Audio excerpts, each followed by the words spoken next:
Good afternoon, everybody. Welcome to the webinar Mini-Grid Sustainability, Transitioning to Social Enterprise for Energy and Economic Development. My name is Ranisha Basnit and I work for MHPs nonprofit, and today I'll be moderating this webinar along with my colleague from HPNET, Dipti.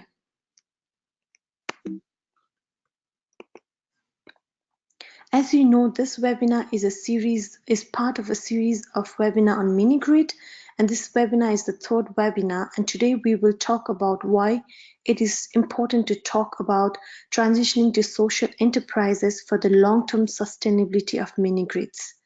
And before we get started with the topic, I wanted to give you some house rules. On your screen on the right side, you should see a toolbar. In the toolbar, there is a section called chat. Please use this section to type in your questions. We will be taking in questions throughout the webinar. And towards the end of the webinar, we'll pose all of these questions to the individual speakers. So if you have a question for a specific speaker, we encourage you to address it, write it specifically in your question that it is addressed to speaker 1, speaker 2, and so on. And if you do not see this chat or question box on the right side of your screen, you should be able to see an orange icon. Please click on this icon and a toolbar will expand, and there you can see the different options. And now a quick shout out to all the partners. This webinar is a joint collaboration between HPNET, which is the Hydro Empowerment Network, and my colleague will introduce that HPNET in detail, and Visions, which promotes the transition to sustainable energy systems, and Energypedia, a wiki for knowledge exchange. And that's again a slide more about our partners. And so all the slides as well as the webinar will be recorded, and we'll provide you the link to it so that you can have a look at all the materials and the webinar documentation afterwards. Now I want to kickstart the webinar by knowing a bit about you, the audience. So now a poll question should pop in your screen. So please tell us, where are you joining from today? Are you joining in from Asia, Africa, Europe, North America, or South America?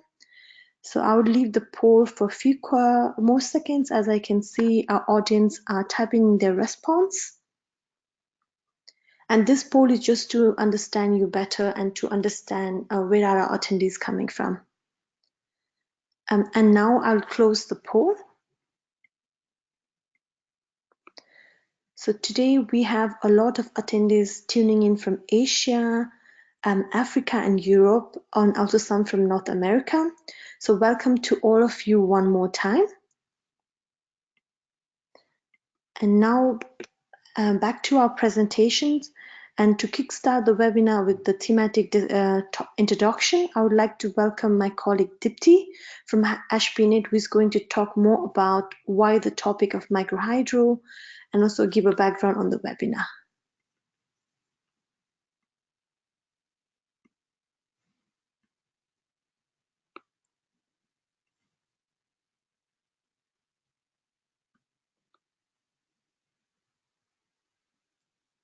Hello, everyone. Thank you for joining this webinar. Ranisha, are you able to see my screen? Yes, we can see as well as hear you. Please go ahead. Great.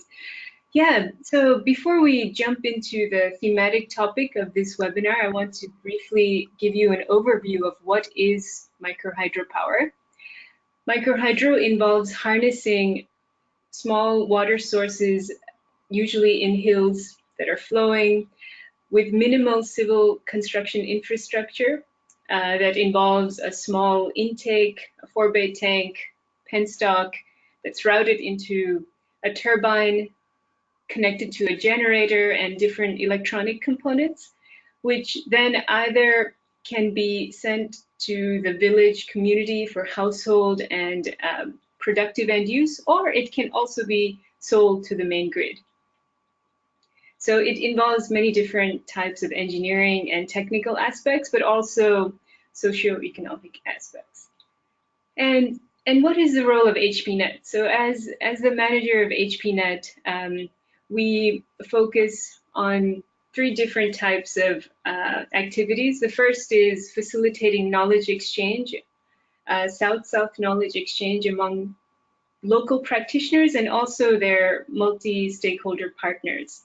Secondly, we help to advocate for solutions that are being developed by local practitioners, but may not be heard in different other aspects of development work. And thirdly, we do a lot of work internally with the network on specific thematic areas. There are three core areas, but each of them have sub-themes, and those core areas are technology, socio-environment aspects, and financing.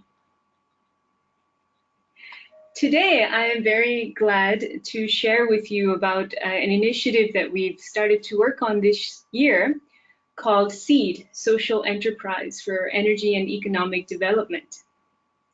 We have established this initiative firstly to ensure the long life of micro mini hydro projects, or hydro mini grids as they are now being called. Secondly, we want to maximize the socio-economic impact that comes from these projects. And thirdly, we see that most of the communities that build and run these projects are rural communities that are often indigenous communities that face other kinds of issues related to land and natural resource. And so microhydro, we see, becomes an entry point for empowerment that goes well beyond kilowatts. So yeah, I will share more with you how this works. So most of the projects that have been done, at least in the South and Southeast Asia region, have been done through international development programs that typically bring grant and subsidy. And these projects, there are thousands of them. In fact, in terms of all renewable energy mini grids, hydropower has the most number of projects on the ground. Most of these projects operate only as a social asset. And that means the hydro mini grid provides electricity to the community. But we have seen through observation of our network members and their hindsight and other members who are moving towards different models, we see that in this baseline model, most projects operate only a few hours per day, typically only in the evening or very early morning for household use only. And so this leads to low power factors. It also the management structure is not well established to systematically collect tariff. Typically, there are no energy meters and there's a flat tariff. And so all of this leads to minimal cash flow, and it makes maintenance and repair very difficult because the grant or subsidy only funds the initial installation and not the long-term sustainability of the hydro mini grid. So in the SEED initiative, we really want to focus on transitioning from microhydro only as a social asset to actually also as an enterprise, as a social enterprise. And this involves, of course, the electricity is still provided to the households, but the households, the community also run productive end use enterprises. And the microhydro itself also is an enterprise. So, so key factors for this is that the productive end use really needs to be end use that focus on value add of the existing livelihood minimally, and then of course also new livelihood. The enterprise, the mini hydro enterprise must have ownership and management models that cater to enterprise, and we can look at those more closely. Actually, our previous webinars have also examined this, and also the tariff structure and connection fees need to incentivize more end use. so that the system actually runs 24 hours and generates maximum income, which in the end helps to sustain the microhydro. So in this regard, we have both energy development, a very strong, robust hydro mini-grid continues to live and thrive, and it provides electricity for productive and use enterprises that maximize the socio-economic impact of the hydro mini-grid.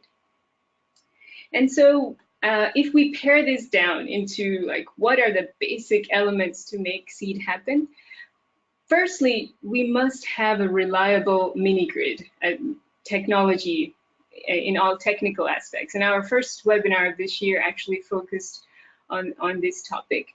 Secondly, we need to identify productive end use that have tangible value add to existing livelihood that bring back income to each household, generate new income.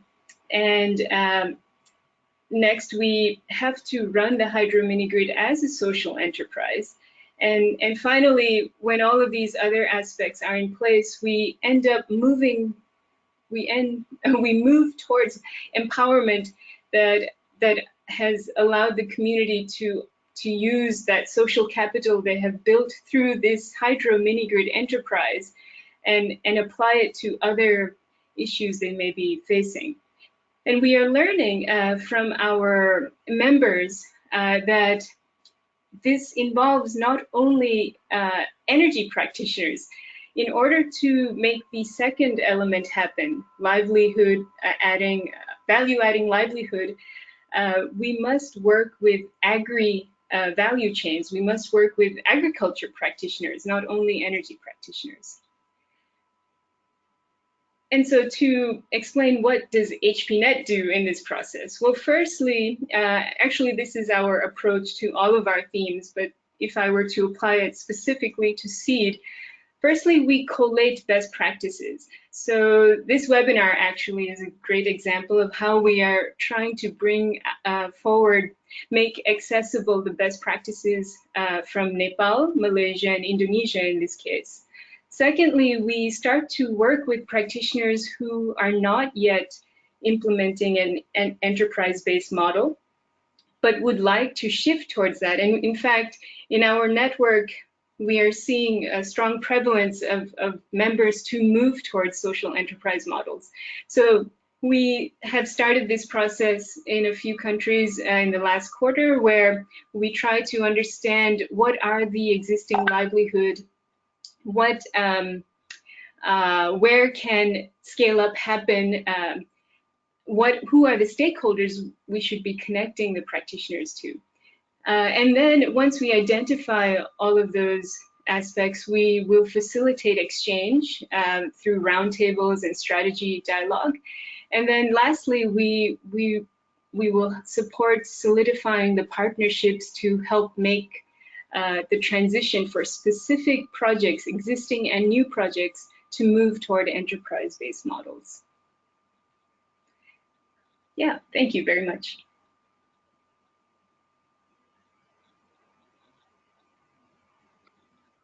Thank you, Deepti, for setting the baseline for today's talk. And as you can always see on the screen, it's time for a second poll. So I'm going to launch a second poll on your screen. And now you should see a question on the screen that says, how familiar are you with hydro mini-grids? Although Deepti already talked a lot about it. So it would be great if you could just tell us if you have already installed projects, you have seen projects, you have heard about it, or it is the first time you're actually learning about this topic. So I'll leave the poll for a few more seconds as answers are coming in.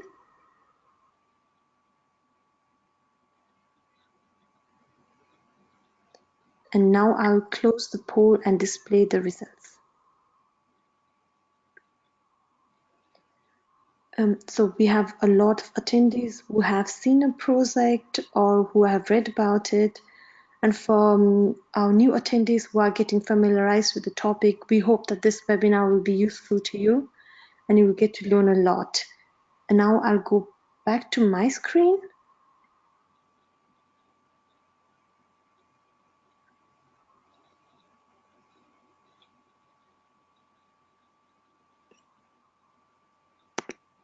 And now I would like to welcome our first presenter for the day, Resha Pia. Resha is a program specialist at Windrock International and is based in Nepal. And she has more than 18 years of experience in renewable energy sector. And today Resha is going to talk about her, or in this case Windrock's experience in Nepal, on how they transition to social enterprise-based microhydro. So Resha, I'm going to send you a request to share your screen now.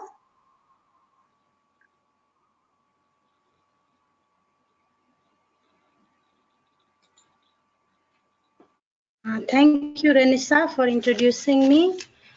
Today, I'm going to talk about the topic operating microhydro plant as a commercially viable enterprise. In my presentation,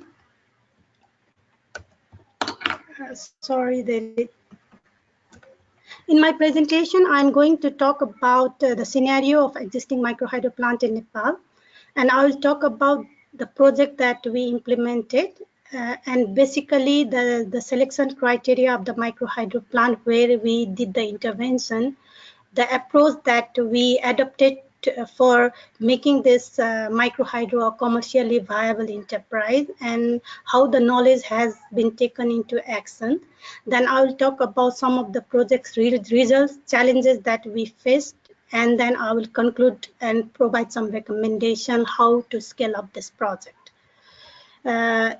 In Nepal, if you see, then most of the microhydro plants is either government funded or the donor funded, and it's considered as a social asset rather than the profit-making enterprise. Therefore, because of this, most of the microhydro plants are not operating smoothly. Like there are lots of difficulties in the microhydro plants because of inefficient management system. As Dipti also explained earlier, there is a low utilization of the electricity. If you see, then the average electricity use is less than 20%. And also they consider microhydro electricity as not a commodity to sell, but it has to be distributed freely, what the community think about. And also, since it's not a business, they shut down microhydro plant for many hours in a day. Generally, the microhydro plants operate for around 8 to 10 hours during the daytime and in the nighttime only. And also there is no office setup currently there, because of most of the microhydro plant, they don't have their offices and they don't have proper documentation or the incentive facilities for their staff. Because of this, like lots of microhydro plant have a weak cash flow performance because they don't have a realistic tariff rate. There is like irregular collection of the tariff, and also because of this, there is insufficient investment in the proper operating and staffing of the microhydro plant. This is what the existing situation in most of the microhydro plant. And considering this background, we develop a project, Windrock International develop a project jointly with Alternative Energy Promotion. This project was funded by Visions, and some financial support was there from AEPC RERL too. This was basically a knowledge exchange project where we bring together the financially weak microhydro plant and the marginally weak microhydro plant whose capacity was above 60 kilowatt, but they were technically sound. We intentionally choose technically sound microhydro plant because we do not want to invest on like rehabilitation of those plants. Therefore, we choose the plant that was technically sound but marginally and financially weak. And next, we consider as a cluster approach to optimize the cost of investment that we do in the project. And we also check the potential use of the productive end use, as Dipti in earlier her presentation clearly mentioned that the productive in use of electricity is very important for the sustainability of the microhydro plant. And we choose the project that has like more than 3 years of post installation, because the new micro hydro plants, since they are running just now, they may not face like a managerial or the financial problem. And also we also consider the willingness of the stakeholder to participate in this program, because this is very important, because if the local people like the micro hydro users community are not willing to change themselves, then it will be very difficult for us to like intervene in their like changing process. Therefore we also like consider the willingness of the stakeholder to participate in the program. And the approach we took was generally this KAP approach, knowledge, attitude, and the practice. What we did initially was, through the exchanging program, we increased the knowledge of the microhydro users community who were managing this microhydro plant. And what we try is we gradually empower them and try to change their attitude, especially we enforce them to think positively about the microhydro plant, because most of the users committee, as I said, because it was performing at the very poor level, they think that the microhydro as a burden and it's a loss making investment. Therefore that changing the attitude that they have, or the perception they have, was very important in this whole process. And then we try to change this knowledge that they get into the practice. Therefore we develop action item development along with the micro hydro users community. And also we also involve the rural municipality representative in development of this action plan, and we closely monitor this knowledge changing into action, for the sustainability. And in whole process, one of the most crucial thing was the mentorship and relationship building with this micro hydro users community and the rural municipalities representative where this micro hydro belongs, because they also have a major stake in this micro hydro plant. And we generally focus into the 10 different managerial aspects as mentioned here. One was the technical management, financial management, like ownership, leadership of the management committee, human resource management, like proper staffing, procurement systems, customer service, marketing and sales management, demand side management, and post-construction services. These were the things that we generally look from the management perspective of this micro hydro plant.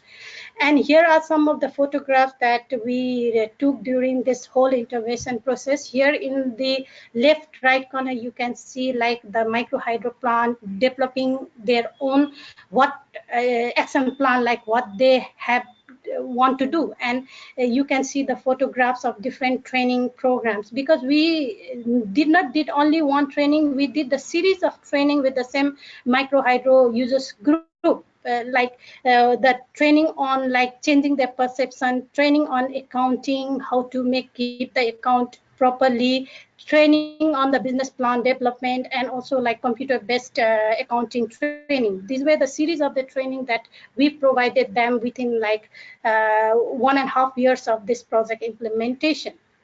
We also introduced them with the new concept of this smart metering and also induction cooking in the micro hydro plants.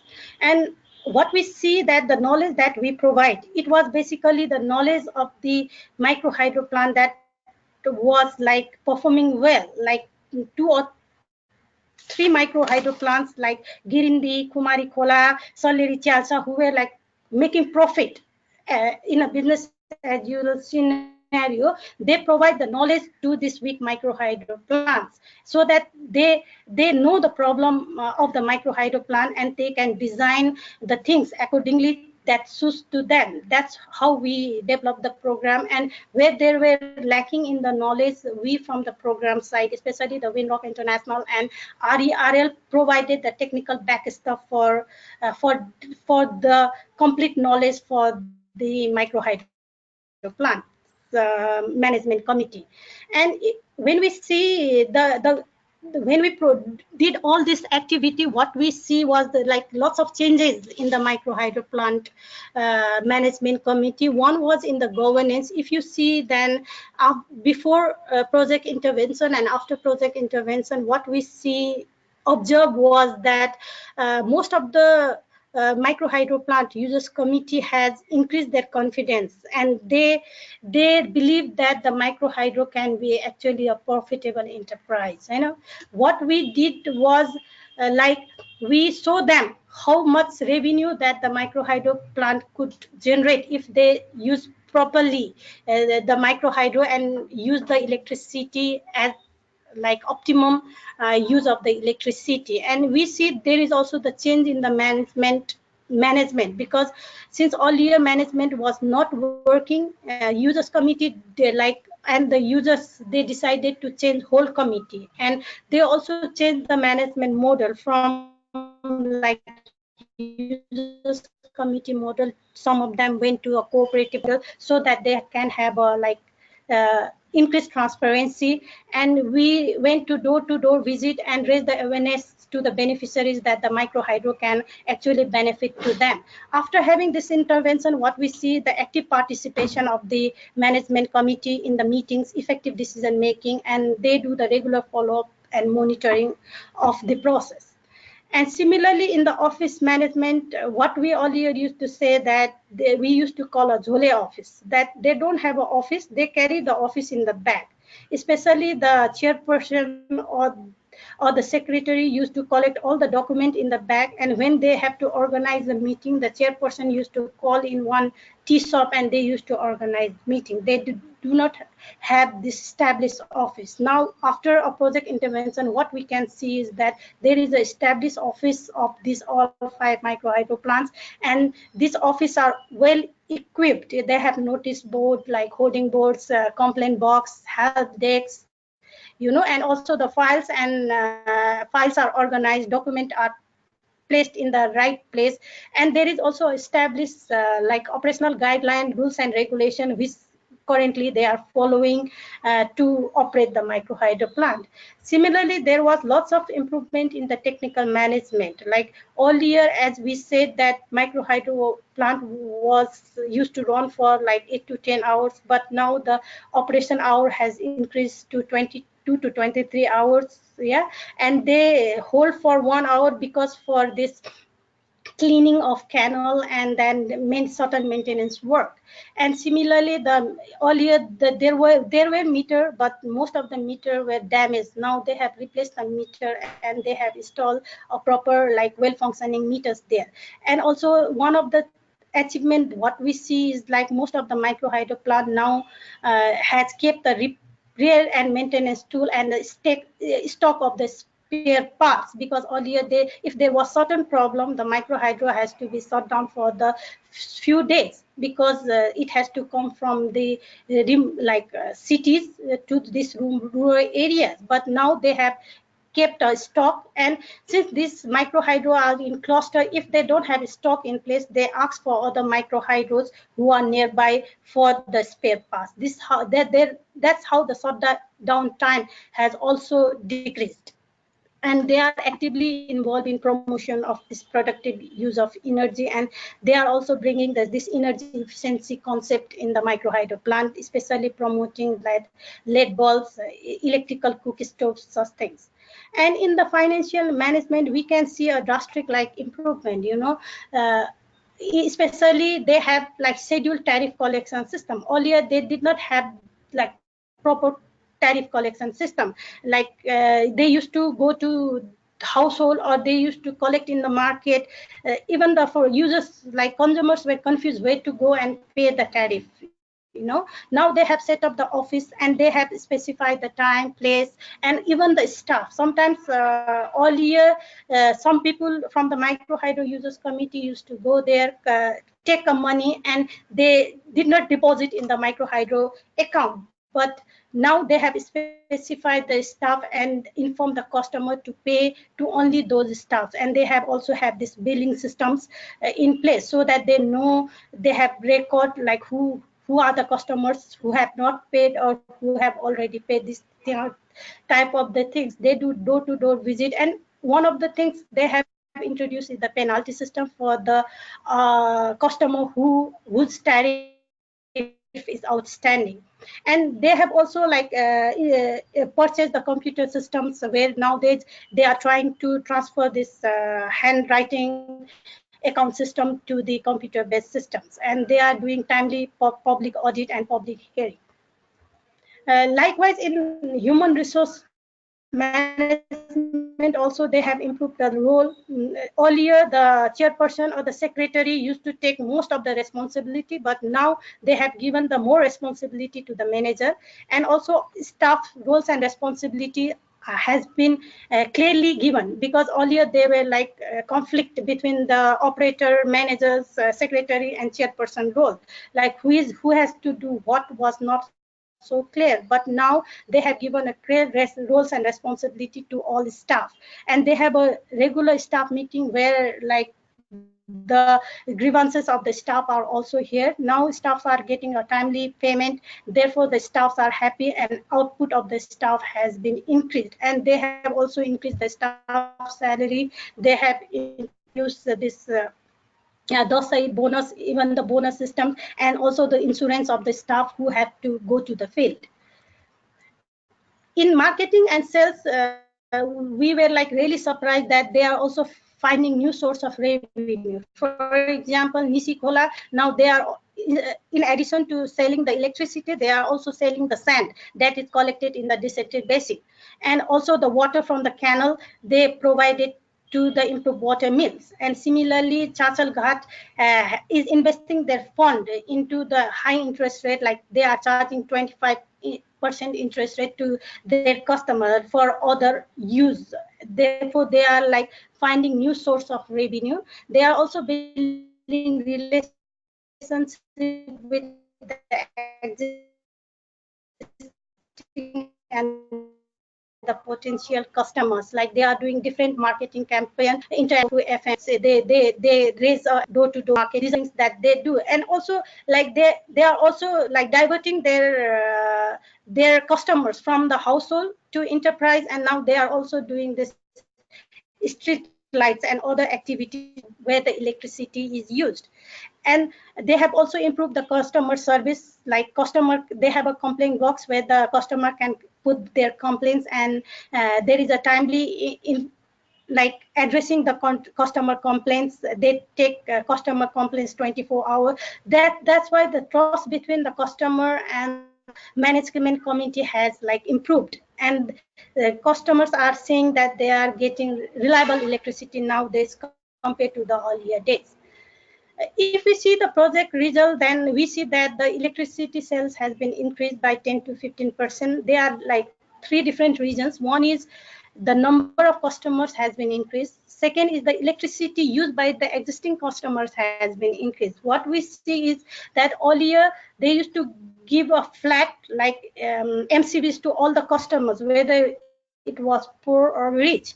But the rich people have a high electricity demand than the poor people. Therefore, now they have changed the MCBs of the rich people who are demanding more, and they charge more accordingly. Therefore, the revenue of micro hydro plant has increased, and beside that they are operating for the longer hour, and they have also like segregated the day load, peak load, and off peak load, so that they communicate customers accordingly, and tell them like when to use these loads, so that the micro hydro does not get overburdened, And similarly, the monthly revenue from the electricity sales has also been increased by 10 to 40%, where what we see that lots of outstanding money that were not collected earlier has been collected, and customers are accepting the truth that they have to pay for the reliable electricity. Since they are getting reliable electricity, they are willing to pay for the electricity. That's what we have found in this project. And also, as I mentioned, the outstanding money is being collected, and beside that, because of this, the monthly revenue is higher than the monthly expenses. Because of that, there is timely salary payment of the staff, and staff are more motivated to work. Operation of minor repair and maintenance, they don't have to depend upon others. They can use their own fund. They are paying a loan timely to the bank. Therefore, they have a better relationship with the financial institution with whom they have taken loan during the construction of the project. And if we see overall, like ownership of management committee and executive committee, they are also like even the customer has increased towards the micro hydro plant, and household institutions and enterprise are getting reliable electricity. There were some challenges that we faced during the implementation of the program. One was like some micro hydro plant, they understand very quickly and they adopt the things, very quickly, but some were slow.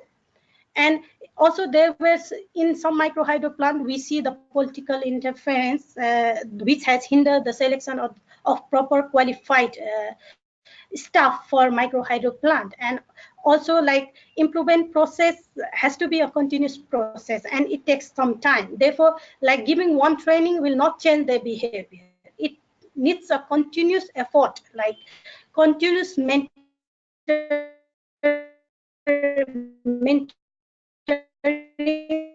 of this micro hydro plant users committee. So also takes time. That was what we see. And as you can see in the figure, the natural disaster was really a challenging for us during the implementation of the project.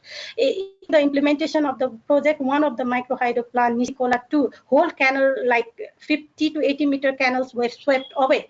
But since they had already have collected some money during this project implementation period, they can use that money for rehabilitation of the canal.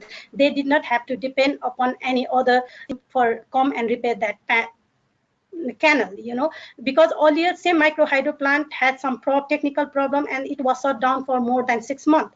But here, after this project intervention, when canal was swept away, they repaired it within a 16 days. That's how we see the achievement of this project. And if we how I want to conclude this presentation is that we need to focus on providing reliable electricity supply rather than counting only the number of the customers that is connected to this micro hydro plant. And therefore, the managerial poor and financially weak micro hydro can be transferred into the proper rights if we provide them the better knowledge, if we mentor them. This is possible. And there are many micro hydro plants still in Nepal who require similar support. And since this project we did after the post installation of the project, but I think this type of support is required at the beginning, before the project preparation and before construction of the projects too, so that the micro hydro plant can operate and they know that it's a commercially viable enterprise rather than the social asset. These are some of the links that I want to share you. These are the resources. If you want to learn more about this project, you can just go to this link and then find out some videos and the success stories about the project. Thank you. Thank you, Resha. It was really insightful to hear about all of your experiences. I'm pretty sure our audience learned a lot.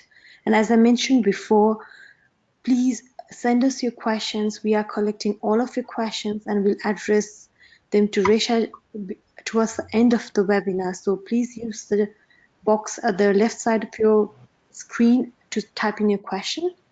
And now I would like to invite my second speaker for today, Ayu Abdullah.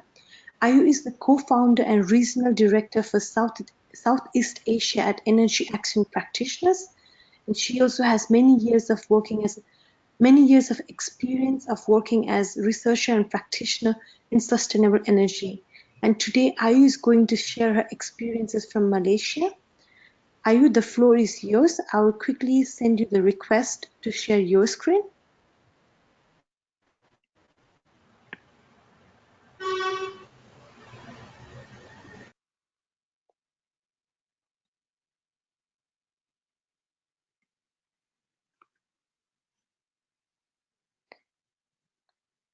Ayu, you need to unmute to yourself. We cannot hear you. Hi, everyone. Can you hear me now? Yes, now it's better. Yes. Okay. And can you see my screen? No, actually, we only see a white screen right now. So if you could share it again. Okay, let me try this again. Apologize, everyone. Yes, now we can see your screen. Actually, it's again white now. Oh no. Oh dear. Okay, let me see this.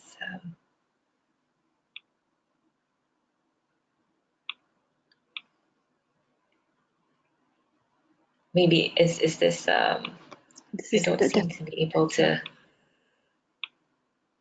yeah. I don't seem to be able to share it.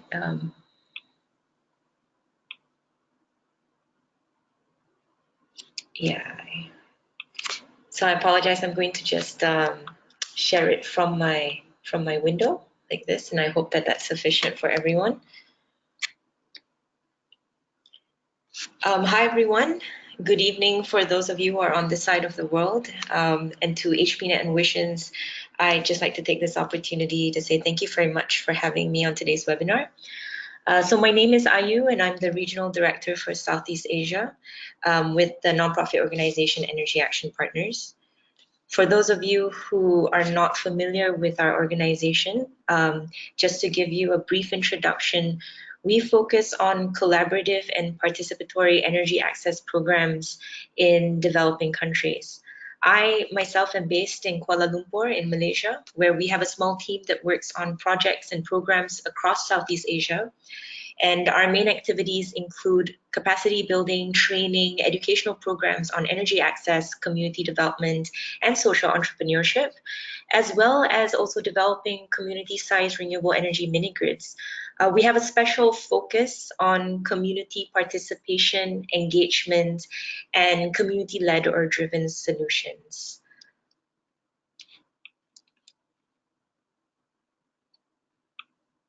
So in the last few years, our focus has been primarily on the community engagement component in mini grids or microgrids, and in Malaysia, that most of our microgrids in rural areas are micro hydro systems. So we don't typically play the role of project developer, but so far, especially in Malaysia, at the level of microgrid development we're at, we've played a supporting role to existing organizations in the country who are already implementing microhydro or solar mini grids. This allows us to form partnerships and collaborations with these organizations and learn from their experiences. And based on our experience working and partnering with these organizations on the ground, we've developed our own tool and organizational approach to microgrid, microhydro, mini grid development that really prioritizes partnering with communities and enabling participatory energy planning.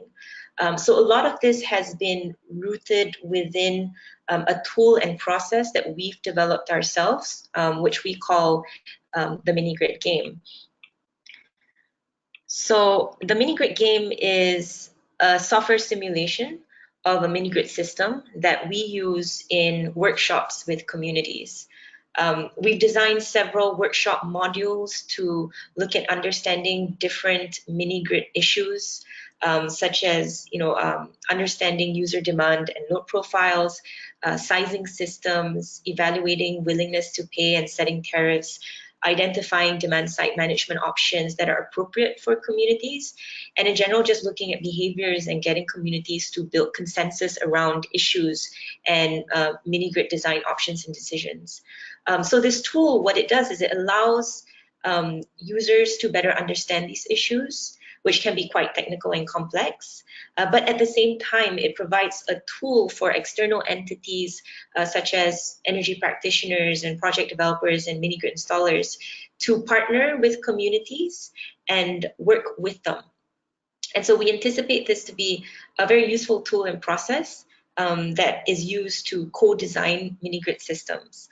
And so on the installation side, what you get out of it, or what the output is from this mini grid game process, is the installer will get better load profiles, more accurate user behaviors that reflect user inputs more accurately on the ground. So since 2017, we've deployed this game and approach in 6 communities in Malaysian Borneo and actually one in Myanmar as well. All these communities have been at different levels of mini-grid development, and we've received very positive results from the communities, and they report, increased levels of understanding and appreciation for mini-grid management and operation. And we've used the game to, like I said before, look at these different mini-grid design issues. So we've used the game to get a better understanding of user profiles, to get communities to actually agree or commit to a certain range of tariffs, and also looked at designing demand-side management options for microhydros that aren't generating sufficient capacity to really serve the whole community. So, but as we stepped back and looked at the overall sort of microgrid development and uptake of microgrids, especially in Malaysia, which has thus far been very grant-based and are servicing very rural and remote communities that really have no connective infrastructure. So not unlike other organizations and practitioners, and it's been mentioned before me in this webinar by my colleagues, we've also learned that social enterprises are extremely vital to ensuring that these microgrid systems are financially viable.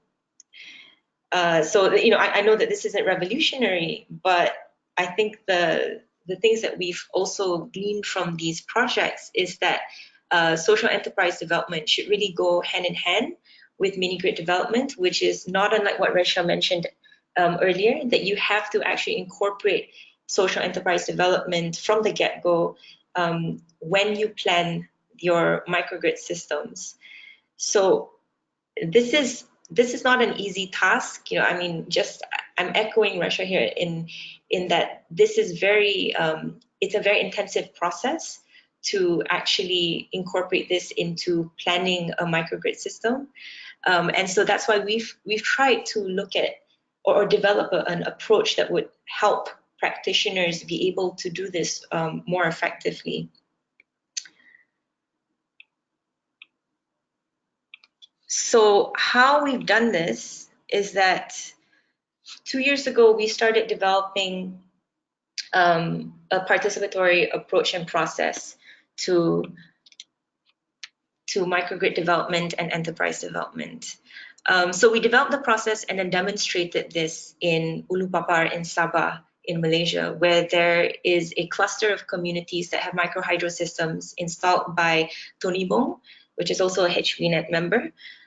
We worked with these microhydro communities to identify young budding entrepreneurs and put them through a year-long youth entrepreneurship and mentorship program. In a nutshell, the program involved first of all engaging the community to identify the potential entrepreneurs, and then conducting a series of capacity building activities and training. And very similar to our colleagues in Nepal and the experiences there, these trainings focused on business planning, setting your enterprise values, how do you put together a business plan, how do you operate and run a business, how do you do market research. And then we also included in that 1 year long program business registration in the country. So we supported them to actually set up their companies officially and formally, and then we are continuing to support them to develop further resources to set up their business. We started out with 10 participants, and then we put them through this program, and in the end we retained 4 out of those 10 participants with one very strong business enterprise idea. And so currently this group of youth, they have gone off on their own to continue developing their business plan. So they have engaged community leaders and the microhydro committee in their community to plan to connect their enterprise to the microhydro system. with discussions around setting a commercial tariff so that they can add revenue into the system. They have started building their site. What their enterprise is an eco tourism activity. So it's actually a glamping activity. If you're familiar with that phrase, so it's glamour camping, and they've started building their site, and so that right now they're currently raising funds for their business. If anybody is interested in learning a little bit more about their business, I've put this link on the bottom right corner here for you to check out. It's a short video about their enterprise. And so building on that experience and also our experience of deploying the mini-grid game in communities as a participatory approach, we've developed this overall approach that integrates the social enterprise development component into a conventional mini-grid development process. So we've added a workshop module to our mini-grid game, and that module focuses on productive end use and enterprises. So these two planning tracks, one for the mini-grid game, for the mini-grid planning, and one for the enterprise development, happens in parallel or alongside each other. And as we plan the mini-grid system, you incorporate activities where you can allow the community to put forth ideas for village-based enterprises, and then we use the mini-grid game to explore and coordinate those loads into the microgrid design. And our idea with routing these capacity building activities within the mini-grid game tool was that so that this tool can be used, for in other projects and by other practitioners to prioritize, participation and to elicit enterprise ideas, and to simplify this normally very intensive process of trying to build the community's capacity towards, understanding what is involved in developing a mini-grid system. And now that we've added this workshop module, it also includes building their understanding as to what enterprises are appropriate for their mini-grid system, whether they need to increase the size of the system, whether costs change, as well as how that affects their capacity, their electricity capacity, and if that at all affects user behavior, and build consensus around decisions that can be more effective for their mini-grid. So our organization has developed this process, and we will be putting this approach into practice with our future projects. We're just about to start on a new project in Malaysia as well. It's a microhydro project where we'll be developing the microhydro according to this planning process. So we'll start with the enterprise development from the very beginning, so that when we design the mini-grid system, it really does incorporate all these questions that can arise with enterprise development. So one thing that I would just like to point out here, and this goes along the same lines as what Rachel has mentioned before, it's really important to collaborate and partner with other organizations that can support the different components to this broader process. I feel like a lot of times in especially rural mini-grid projects or energy access microgrids, the project developer is expected to do all of the work: community organizing, construction, installation, training, providing support to the community. And then also now, as we're recognizing the need for productive end use to be incorporated into mini grids, project developers are also expected to do that as well. And this is a lot to take on. And so we need to be moving towards models where there are strong partnerships with different entities that can build their own strength and expertise in the different parts of the project. So this echoes, what was mentioned before. Diti talked about building partnerships as well to move mini-grid requirement towards these models. That's all I have for you right now. I'm happy to take questions on our process. Thank you very much for listening, and yes, we'll continue with the Q&A session after this. Thank you, Ayu. It was a insightful presentation, and we will definitely link up the mini-grid game so that people who are interested in the game can have a look at it afterwards. So we will send out a follow-up email where you'll get a link to all the documentations so that you can access all of this amazing material. And now moving forward, I would like to invite our third speaker for the day, Skander Kuntozi. Skander is the founder of IBECA, the People-Centered Business and Economic Institution, and he's based in Indonesia, and he has many, many years of experience in the microhydro sector. And today, Skander is going to talk about why social capital or empathy is needed, especially when you talk about transitioning to social enterprise-based projects. So Skander, the field is yours. I will quickly send you a request to share your screen.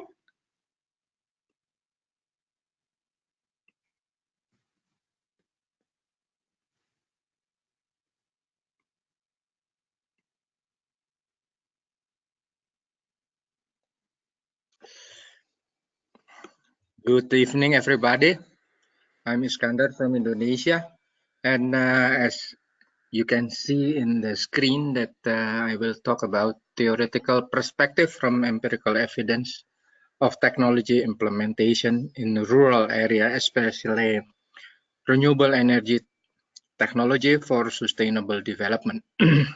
So I will begin with technology. Technology, what is technology? The definition of technology is use of knowledge, tools, technique, system, and method of organization to, to solve a problem, achieve a goal, or perform a specific function.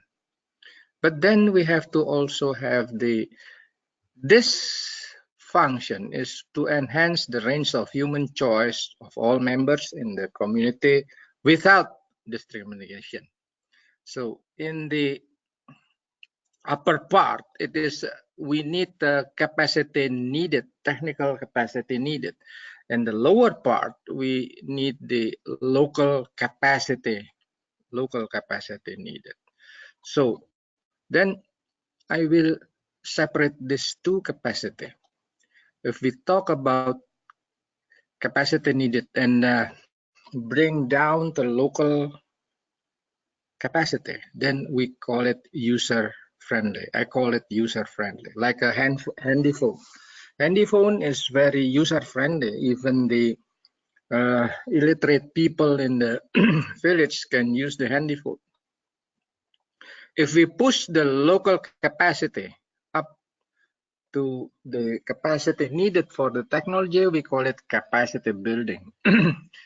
This is not the NGO domain. This is the government domain. So what the NGO domain is actually capacity needed and local. It's a bringing down as much as possible, and local capacity is push it up as much as possible. So this I call empowerment. So if we talk about empowerment, there is not only empowerment for the technology, but also empowerment for sustainability, where we can use the resource over time. This empowerment of sustainability is for benefit for humanity and environment conservation. I'm sorry. Now, this empowerment, if we only think about socio-economic, then we only think about technology. But if we also think about sustainability, we have to think about techno-anthropology. What is the difference between socio-economic and techno-anthropology?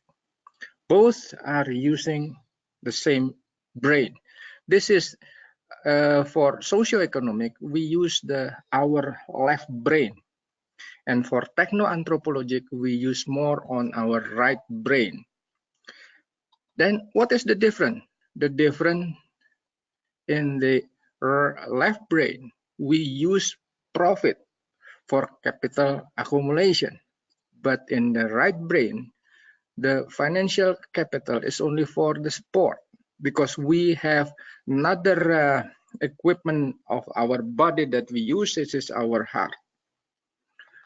Then, as you can see, in the left is financial capital accumulation, and the right side is social capital enrichment. So it doesn't mean that this sustainability empowerment do not understand or do not cannot do the technology. They cannot do the technology, but they use with their heart.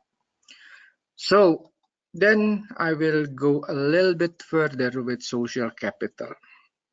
Recently, we only think about human capital, and maybe there is another capital, the natural capital. We do not give attention to social capital.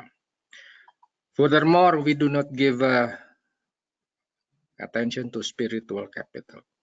And for the NGO, financial capital are the least capital that can be put in this capital. So there is 5 capital that we have to develop. What is the verification? The verification in human capital is technical competence. In natural capital is awareness competence. In the social capital is empathy competence. I will talk it later. And the spiritual capital is moral competence. And financial capital is entrepreneurial competence. So if we look like what let's say the mainstream right now, the mainstream right now is socio-economic. What is socio-economic? Is commercial based development. We rather a little bit think about techno-anthropologic, which is social justice based development.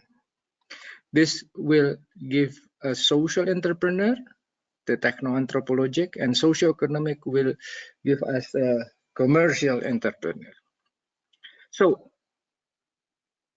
I will give this is a sample what I'm doing in Sumba Island, a very dry island, which I made 2 microhydro in 2018. 2 years ago, nearly 2 years ago. What we are doing is make the community are aware that they have the potential to do their microhydro by themselves. This is the least developed island in Indonesia. We make a social preparation in this village for more than 2 years before we begin with the construction. This construction is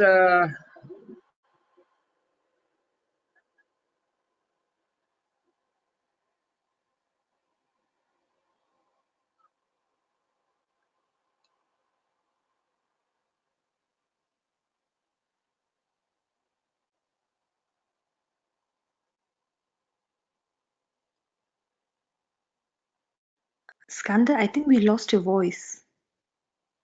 pardon? Sorry. Hello? Yes, you're back now. Yes. Okay.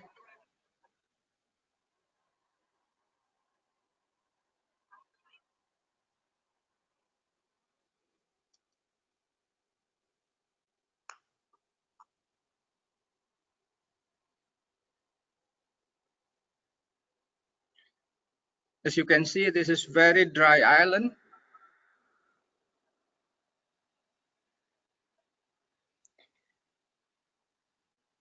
Skanda, we can't anyways hear the voice from the video, so it's okay if you talk along the video.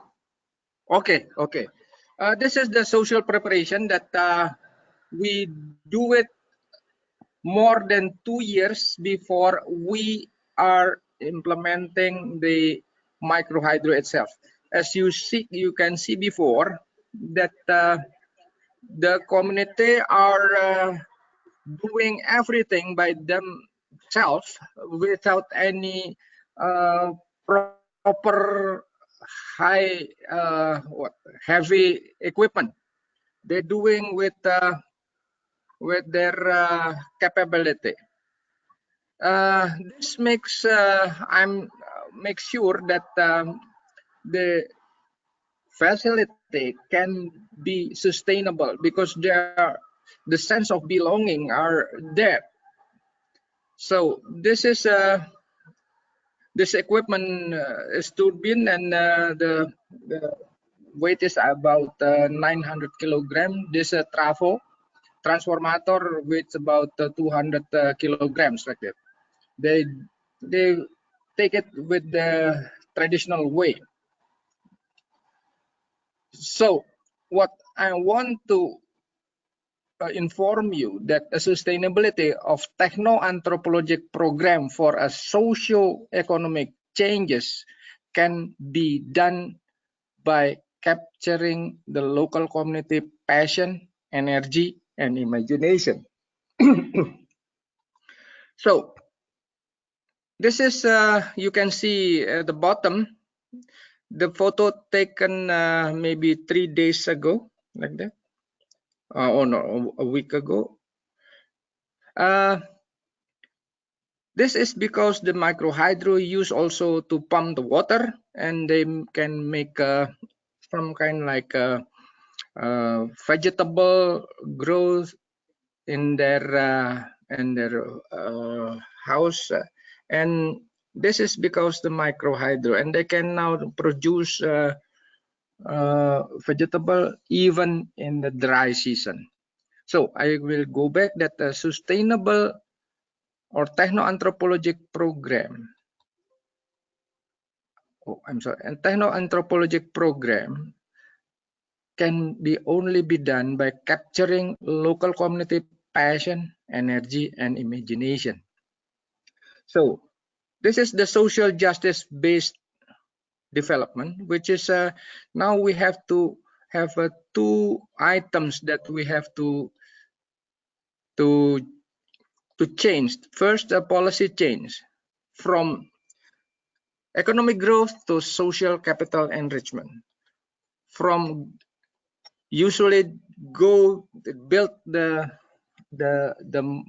physical facility of micro hydro goes to grassroots mobilization improvement, which is there is 4 items. First, participatory team building. 2, collaborative problem solving. 3, discovery driven learning, and 4, integrated decision making. So this is the root of social entrepreneur or social enterprise, but this only can be done if you have minimum level of empathy. Minimum level of empathy is 3rd level, the reciprocity and fairness. We have 5 level of empathy. First level is sympathy and consolation. 2, pro-social tendency. 3, reciprocity and fairness. 4, empowerment of the less privileged. 5, democratization in all living aspects. So I will go a little bit deeper. So evolve morality. What is empathy? Empathy is the ability to understand and share the feeling of others. And there's 2 ways. First, synchronization emotion of body channel, emotional contagion. Second is cognitive channel, self-other distinction, perspective channel. So empathy level, we have 5 empathy level. Is level to understand and share the feeling of others. As I mentioned before, first, sympathy and consolation. 2, social tendency. 3, reciprocity and fairness. 4, empowerment of the less privileged. 5, democratization in all living aspects. If you go deeper, then this empathy level is like an onion. The deeper you cut, the thicker the skin. So it is easy to go to sympathy and consolation. Also, it's a little bit easy to pro-social tendencies. But if you have already come to the third skin, reciprocity and fairness, it is already thicker than the first and the second. And the fourth is more thicker. It's more harder to peel off. And the fifth, democratization in all living aspects is very hard, because usually we have to use our brain. If you see that in the first level, the brain and the heart, the communication is very slight. You can see the second level, it's become brighter, and third become more distinct, fourth become more distinct, and fifth it's most distinct. So this is the morality. Then we go back to the reciprocity and fairness. So you can only do the social entrepreneur, social enterprise, if your empathy level already in the third level, reciprocity and fairness. If you still in first and second level, then don't hope that you will understand or do the social entrepreneur methodology.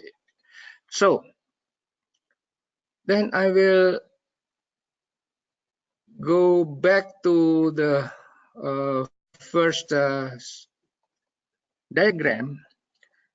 If you already develop the social capital, then you really understand that this is the benefit for humanity and environment.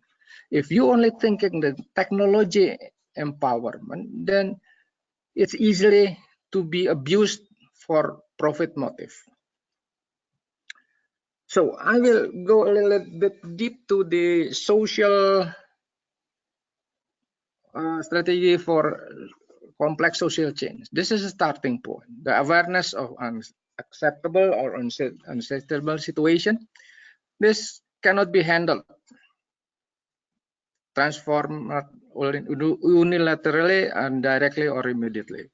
You have to have a commitment of the whole team, the strong container, the generative process, and experience guide of diverse leaders to make a transformation. After that, then you have to make an event to increase the capacity, to broaden up the insight, and to make a relationship. After the event, then there is an engagement, initiative, and commitments for many of the villagers. And last but not least, it will become a platform of institutional policy, alliances, and narratives. Okay, this have to be done by unlock the local capabilities and potential, bring up local aspiration and development, escort the self-development to be optimum. How to do this? How to do this is there is 8 items. Interaction, discussion, and consensus building, not authoritarian emphasis and top-down solutions. Second, partnership in problem solving, not exposing the technical correction and fixing. Third, active participation and decision making, not passive compliance to external suggestion. Fourth, sharing appropriate technology, not technology transfer. Fifth, local and scientific knowledge, not exclusive technology. 6, mutual learning, not we know the best. 7, village control development, not external control development. And last but not least, 8, team building, not controlled by elites. Okay, I think I will conclude this presentation because my time is already up. Now it's already 20:15 in my time. So then I will receive a question and answer. Thank you for your attention. Thank you, Skander. That was really helpful, and the methodology, I'm pretty sure it will be really useful to a lot of our attendees. I will now switch back to my screen. And now, after these 3 amazing presentations, we'll now want to move to the question and answer session. And since all of you have been sending us many questions, I'm going to ask my colleague Dipti to start to moderate the Q&A session. So Dipti, I'm going to unmute you now.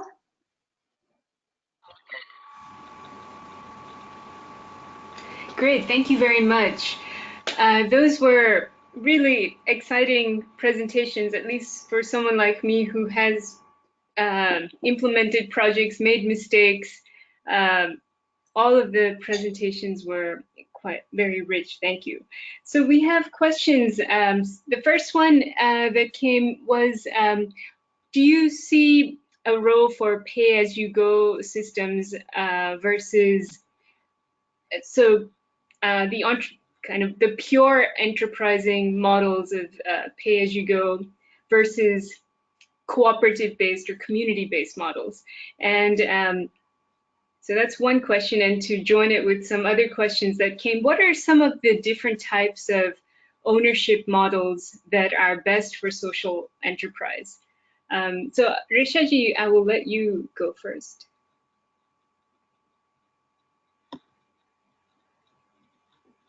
Yeah, I think any model can be like good enough if it is like operated, recognized properly. Like there are very successful model in community-based models also, where the users community managed. Like in Nepal also, we have very successfully run users community model, like Girindi, Khamari Khola, this type of the models. But if you want really a financial transparency, then we recommend to go to cooperative models, or maybe the private ownership model can be also the effective if they provide leasing, if the users community can provide leasing options to this private companies, so that they after like governance of the system, because they do have expertise on that. Okay, great, thank you. And yeah, for Ayu, why do you think it is important to elicit ideas from the community versus bringing in ideas from the external world?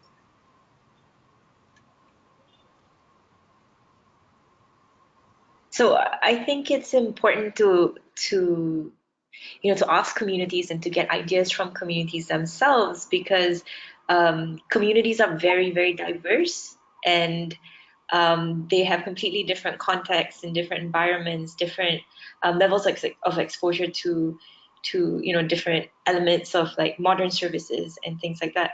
And so I think it's very important to actually get their input into what enterprises they want to pursue, what enterprises they're interested in, and they can see themselves participating and leading. Because I think we've seen a lot of different types of enterprises, some that have been an external party comes in and suggests it, and then later on the community, they start out very, very excited about it and enthusiastic, but then that sort of wanes over time. And it needs to come from them in order for them to feel like they have ownership over it. And I think, and I wanted to also mention that this is related to the first question that was asked just now about different models. And I think that would really also depend on the community. what model is best, what model of delivery is best for them, because it really depends on their governance structures, their institutions, and the model that would work best for them is one that is aligned with those and their values. Okay, thank you. Pak Iskandar, your process comes obviously from years of doing this on the ground. Ibeka is a Magsaysay Award winner, an Ashton Award winner. You've proven repeatedly that the social enterprise model is the way to go. For your process, what would you like policymakers or program designers to help make happen in order for your process to unroll more easily?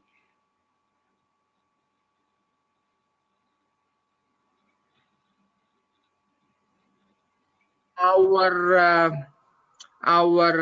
goal, not growth, but social capital enrichment. Because recently, our government, Indonesian government, goals is the economic growth, 7%. Even they want to have 2 digits of economic growth. But do this economic growth really happen to the grassroots? I think it is not. So then I think it have to change the paradigm from economic growth to social capital enrichment. I think that is the short answer for that. Thank you. So yeah, in all of your efforts, this aspect of social capital enrichment is involved. It's an involved activity, but you can clearly see benefits or like impact outputs coming out of it in all of your projects. Enterprise, the micro hydro enterprise model triggered other types of enterprise, and in the case of Ayu and Iskandar's model, you are really cultivating the youth of the community to take this further. Yeah, I find those to be very interesting points. Some other questions from the audience. Is it possible to take up capacity building and planning processes as a paid service for startup in an economically viable manner? I'm not fully sure.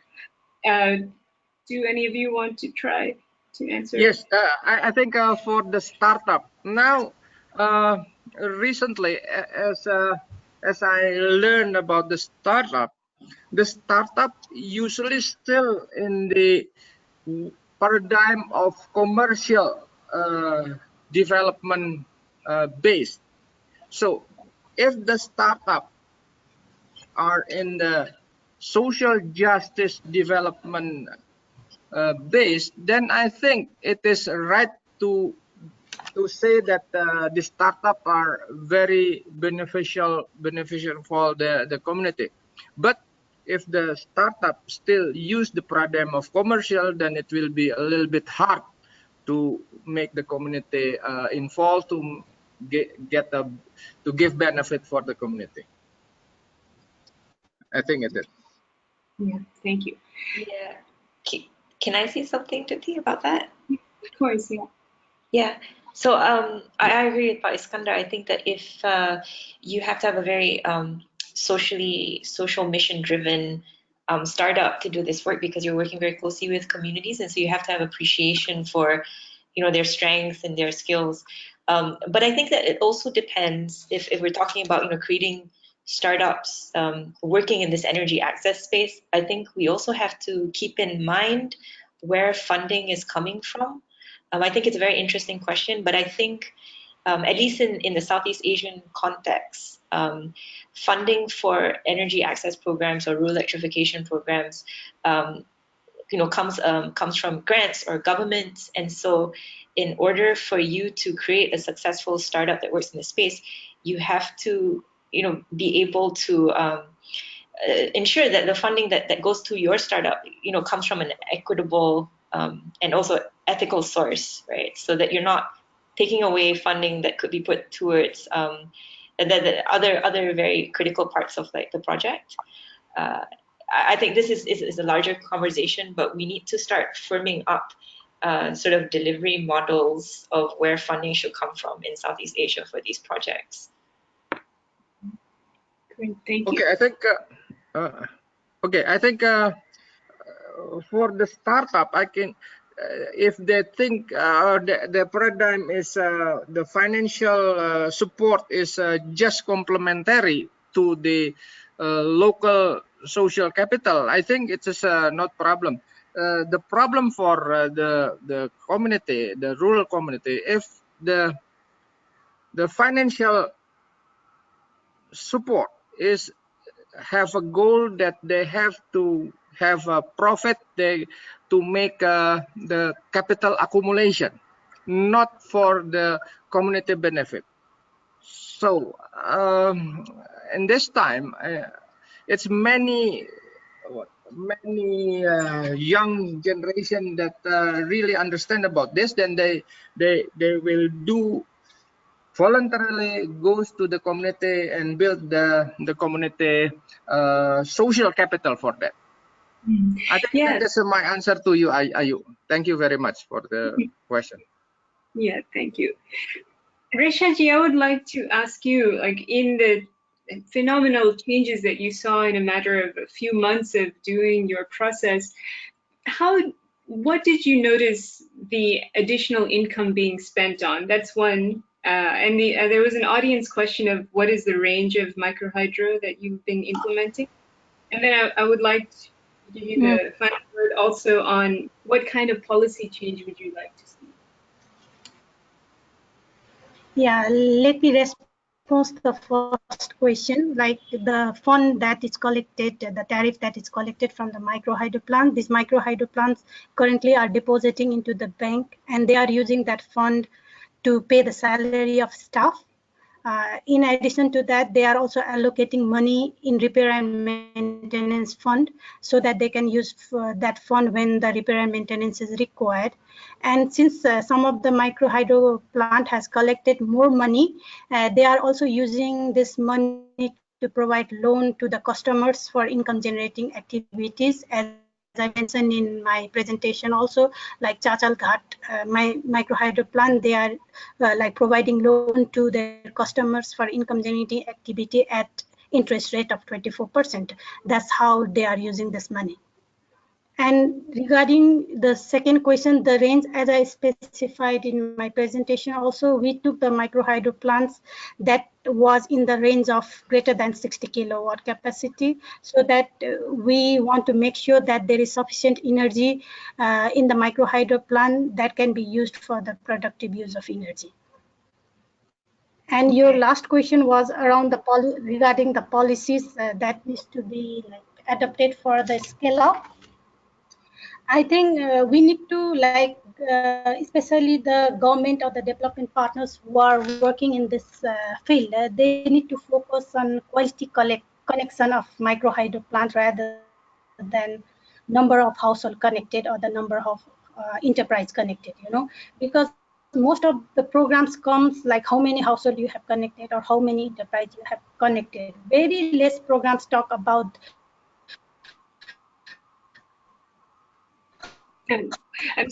how was the quality of the microhydro plant electricity supply to people.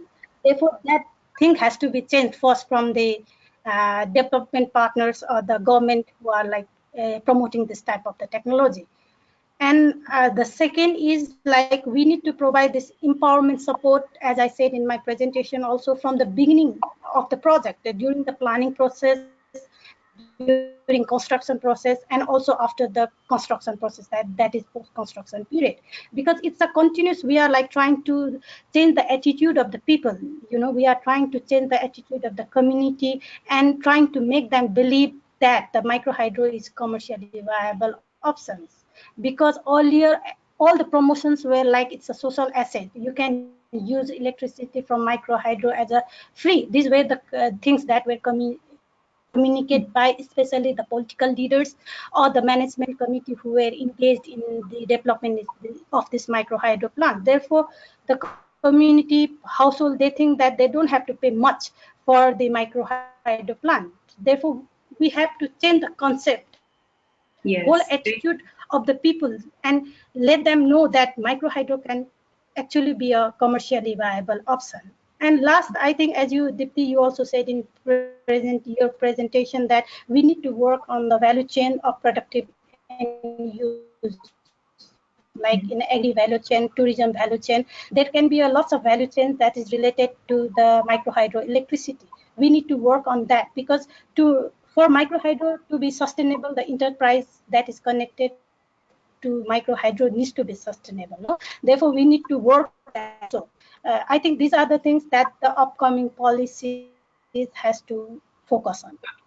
Thank you. Thank you. Yeah, thank you very much. Yeah, so we are out of time, but the key conclusion is the project has to fit into larger, broader frameworks. I will let Ranisha close the webinar. Thank you, Dipti. So as we know, we are coming towards the ending of the webinar. A huge thank you to all of our speakers for your amazing presentations, and to our attendees for staying with us till the end. And as I mentioned before, this webinar is part of a webinar series. So we do have a fourth webinar coming up. And the fourth webinar will be about data mapping tools for multi-actors. And we are planning it to be around early December. So stay tuned for that webinar. And if you want to have access to any of our previous webinar, we will share the documentation page. So there you can have access to the webinar documentation for previous webinar, along with the documentation also for this webinar. One more time, thank you for your attention, and I wish you a good day, and bye-bye.